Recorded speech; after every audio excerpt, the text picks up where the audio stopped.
Свой артыкул-каментар у настаўніцкай газеце пра характар студзенскага паўстання 1863 года пад кіраўніцтвам Вікенці Канстанціна Каліноўскага у Беларусі і Літве выклікаў істэрычную, шалёную рэакцыю на нацыяналістычных рэсурсах.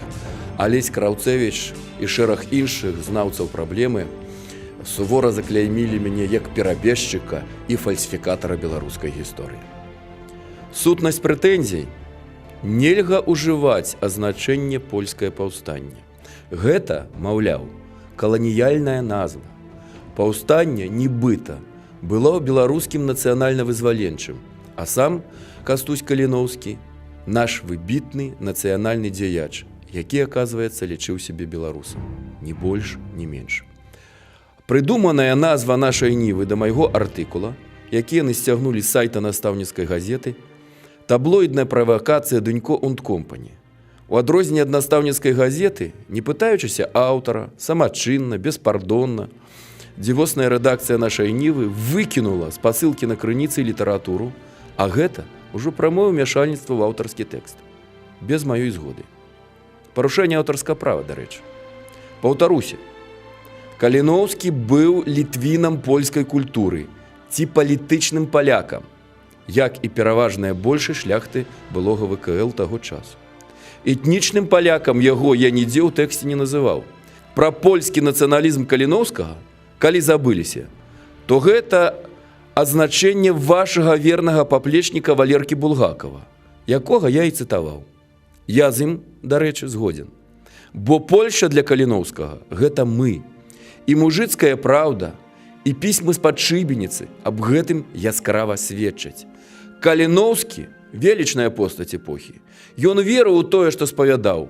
Быў радыкальным левым, таму сучаснікі называлі яго напічканым камуністычнымі ураўняльнымі ідэямі, а ў гістарыяграфіі БССР – працечай беларускага бальшавізму.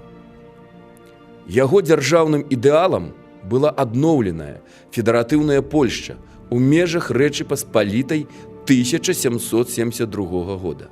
Ён лічыў, што літоўцы і беларусы ў гэтай адроджанай дзяржаве маюць права на самакіраванне і навучанне народнай мове. Вось і ўся яго незалежніцкая нацыянальная праграма.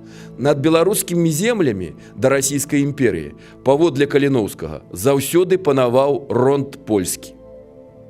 Вось і ўся гісторыя Беларусі. Беларусы ж гэта толькі вясковы люд, сяляне, мужыкі. І гэта можна назваць беларускай нацыянальнай праграмай? Барацьбой за беларускую незалежнасць?